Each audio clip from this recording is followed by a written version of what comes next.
Today is a momentous occasion because it's my first requested video, technically. Now I got a comment on my Boku no Hero video suggesting I do another characters in a nutshell video. That's good, I kinda want more suggestions for videos because the idea train has run out of fuel. Problem was the suggestions were for Dragon Ball Z and Naruto, two shows that I haven't watched and don't really plan on watching. So I decided to just do the easy thing. Go on the individual wikis and just make my assumptions from there.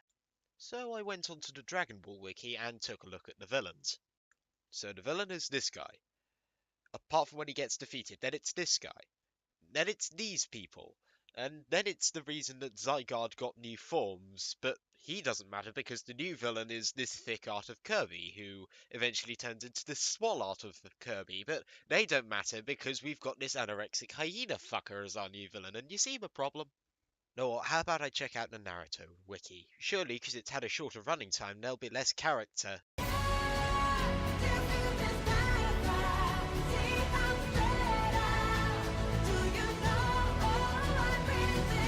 So I informed the commenter that I probably wasn't going to do one of those videos in a politer way than my therapist doesn't advise it. But that got me thinking, why aren't I really into conventional shonen? Now, the two of you who watch my videos will be thinking, but wait, isn't your favourite series of all time a shonen? Now that is true, but I won't be talking about Fullmetal Alchemist Brotherhood today. Consider this a rare occasion. Because Fullmetal Alchemist is what I like to call a single-action shonen, in which all the arcs are leading up to one singular goal. What I want to focus on is what I like to call multi-action shonen, in which there can be an end goal, but the arcs don't necessarily have to build up towards that end goal. The only shows like that I've watched have been Soul Eater, One Punch Man, Mob Psycho 100, Boku no Hero Academia, and Fairy Tail.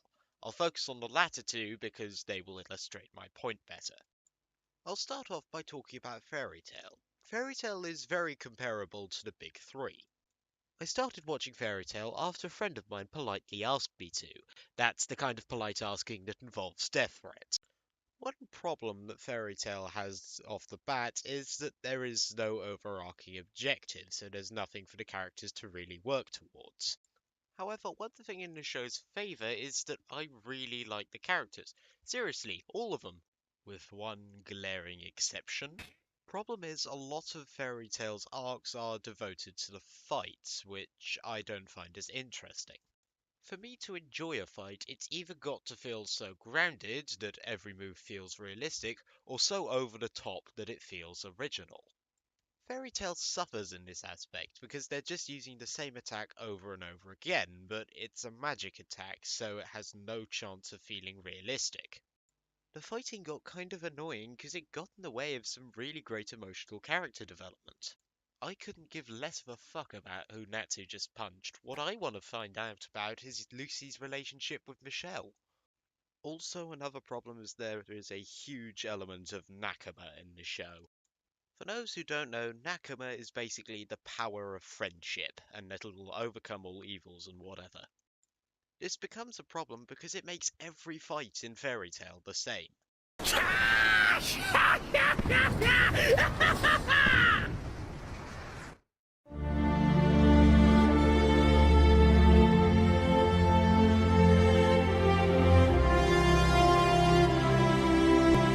Oh, friend! Oh, friend! Please be my friend! Oh, friend! Oh, friend! Our friend! The best friends forever and ever! Oh, friend! Fucking friend! Oh, friend! Friend!